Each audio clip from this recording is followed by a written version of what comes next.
Ei, cantores e cantoras, vou continuar as aulas de História da Música.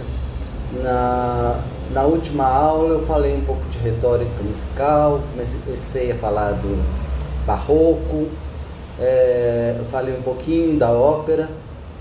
Então hoje eu queria falar de uma figura que é importantíssima nessa passagem da Renascença para o Barroco e no estabelecimento da ópera, que é Cláudio Monteverdi. Cláudio Monteverdi é um dos compositores mais influentes, mais importantes no desenvolvimento da música, né, ocidental, da música europeia. Por isso que eu quero falar um pouco sobre ele e, falando sobre ele, falar sobre o desenvolvimento da ópera e da teoria dos afetos e de tudo que cerca esse início do barroco.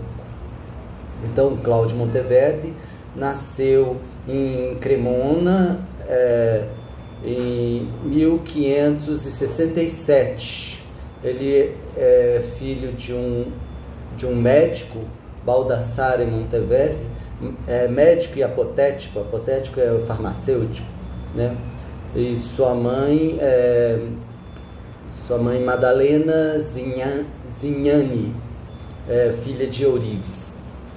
Então, uma família relativamente abastada. Ele foi aluno de um compositor importante do século XVI, que é o Marco Antonio Ingegneri.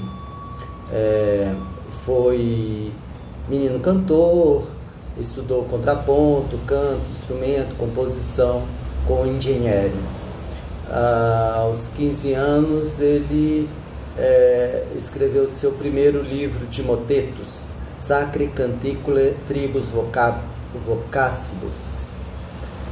Vou colocar um desses motetos dessa coleção aqui na descrição.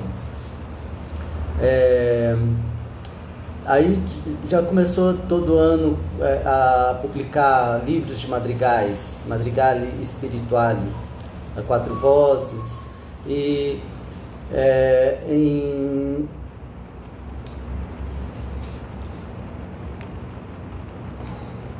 1587 ele publica o primeiro livro de madrigali a 5 vozes. Ele vai publicar esses livros de madrigais ao longo de toda a vida, e esses livros de madrigais dão um quadro da evolução da sua escrita musical e dessa passagem da polifonia renascentista para a monodia dramática baseada no baixo contínuo que a gente falou.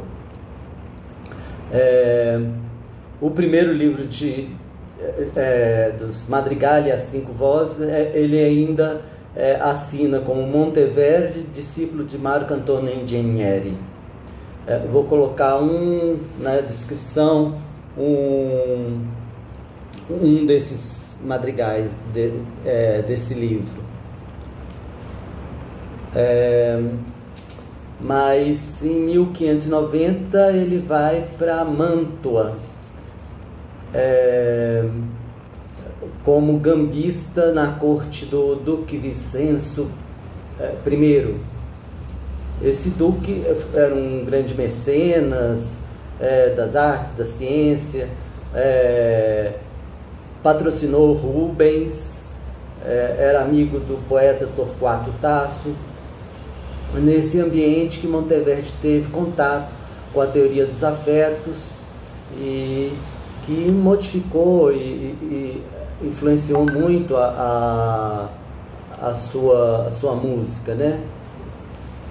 Eu já falei bastante da retórica, mas assim, falando ainda um pouquinho da teoria dos afetos, desde os gregos, né? A gente tem que em Platão dava especial atenção à ginástica e à música na formação, na educação do cidadão, né? A ginástica disciplinava o corpo e a música disciplinava a alma. A palavra nomos é usada para os gregos, tanto para designar melodias tradicionais, quanto para designar as leis morais e sociais, né? No livro República, Platão aborda a doutrina dos etos, que regula a ordenação e equilíbrio dos elementos rítmicos, melódicos e poéticos. Esse equilíbrio tem o poder de influenciar o caráter, fortalecendo para a ação, enfraquecendo fortalecendo ou enfraquecendo o equilíbrio mental. Aristóteles acreditava que a música contém a imitação das afeições do caráter, de forma que diferentes formas melódicas imitavam distintos tipos de caráter.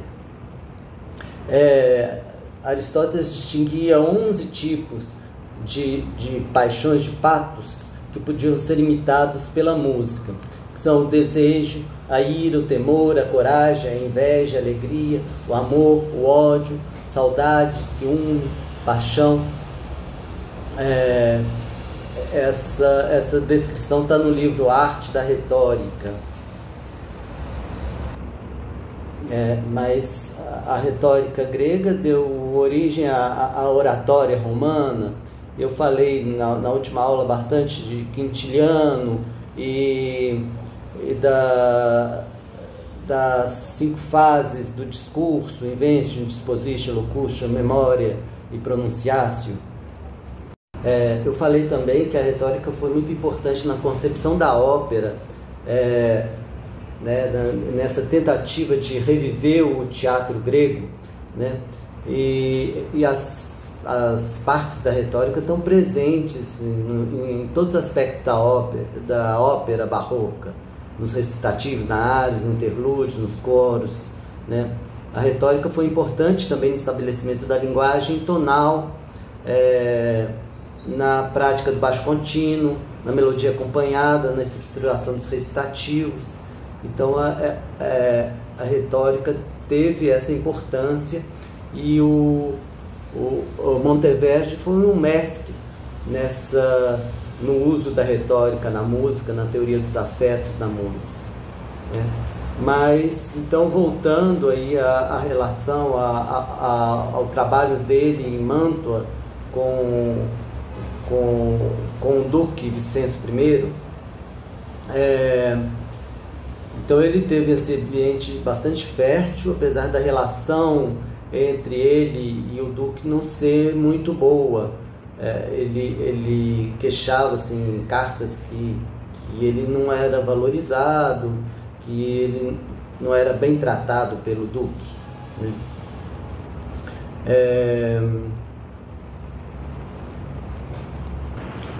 Na virada para o século XVII, houve uma grande polêmica quanto aos estilos composicionais da época. Monteverdi tinha publicado o 4º livro de madrigais, As 5 Vozes, e madrigais já no estilo da monodia acompanhada, já dentro da teoria dos afetos, e sua fama já era grande, já tinha ultrapassado a corte de Mantua, e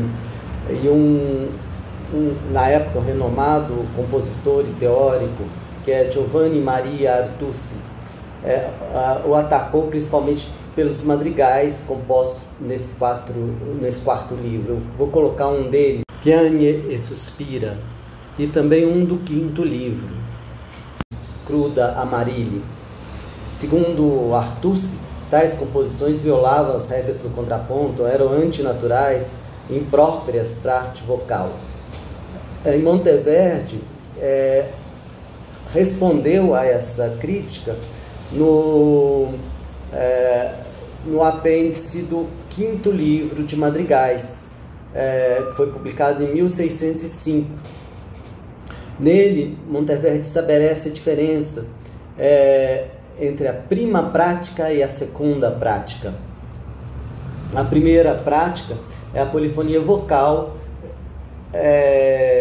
renascentista, né? representada por Palestrina, Orlando de Lasso, e a segunda prática representava um novo estilo, que era realizado por Luca Marenzio e por ele, Monteverdi. A principal diferença entre a primeira e a segunda prática é que na primeira a música domina o texto e na segunda a música está a serviço do texto.